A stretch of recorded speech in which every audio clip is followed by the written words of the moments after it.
सो evolution chapter का question है ये।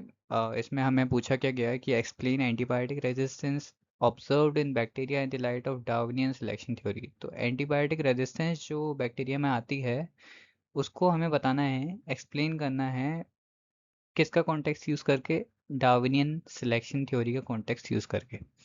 ओके, तो एंड में हम इसमें एनसीईआरटी का रेफरेंस भी देंगे कुछ कि एनसीईआरटी में ये बात कैसे लिखी है, but for now we will see the answer कि आंसर हमने कैसे दिया है इसका।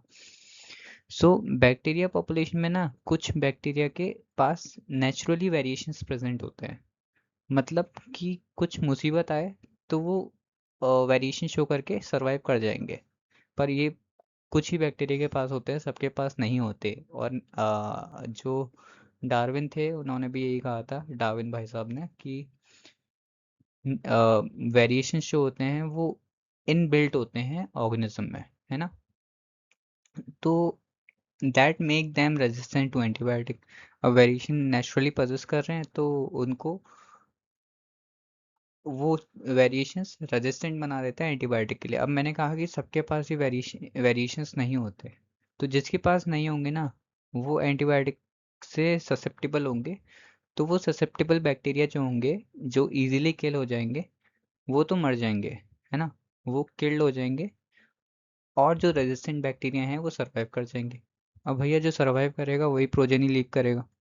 The surviving bacteria multiply and produce more progeny, more resistant bacteria। तो जो सर्वाइविंग बैक्टीरिया होंगे वो मल्टीप्लाई करेंगे, अपनी नंबर को इंक्रीज करेंगे, और जनरेशन आफ्टर जनरेशन उनकी प्रपोर्शन जो होगा एंटीबायोटिक रेजिस्टेंट बैक्टीरिया का वो इंक्रीज हो जाएगा पॉपुलेशन में। तो एक तरह से हमें ऐसा लगेगा कि वो पॉपुलेशन पे कुछ असर ही नहीं पड़ा, वो एंटीबायोटिक रेजिस्टेंस हो गई।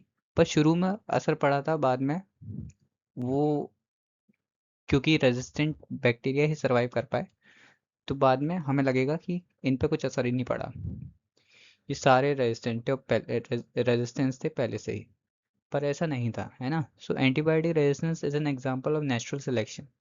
सो एंटीबायोटिक रेजिस्टेंस इस केस में किसका एग्जांपल है, नेचुरल सिलेक्शन का, जहाँ एंटीबायोटिक जो है वो एक सिलेक्टिव प्रेशर की तरह काम कर रहा है, जो कि फेवर कर रहा है किसको, रेजिस्टेंट बैक्टीरिया को। क्योंकि हम एंटीबायोटिक डाल रहे हैं वो एक सिलेक्टिव प्रेशर है, और ये सिलेक्टिव प्रेशर से कौन हट जा रहे हैं, जो ससेप्टिबल बैक्टीरिया है वो हट जा रहे हैं, और आगे कौन जा रहे हैं, फेवर किसका हो रहा है, जो रेजिस्टेंस बैक्टीरिया हैं उनका। सो लेट्स सी एनसीईआरटी में इस बात को कैसे कहा गया है। So natural selection is So natural selection is based on certain observation which are factual. For example, natural resources limited होते हैं, मतलब यहाँ selective pressure natural resources का limitation है। Population are stable in size except for seasonal fluctuation. Member of population vary in character. Even though they look superficially similar, most of the variation are inherited। और ये भी बड़ी important बात है कि most of the variations are inherited। inherited है तभी जो रेजिस्टेंस है उनमें आगे वाली जनरेशन में रेजिस्टेंस अपने आप ही आ जाएगी, है ना। क्योंकि प्रीवियस जनरेशन में तो है, उसने वेरिएशंस शो किए हैं। सो वेरिएशंस आर इनहेरिटेड, ये बड़ा ही इंपॉर्टेंट पैराग्राफ है, एनसीईआरटी का लाइन है।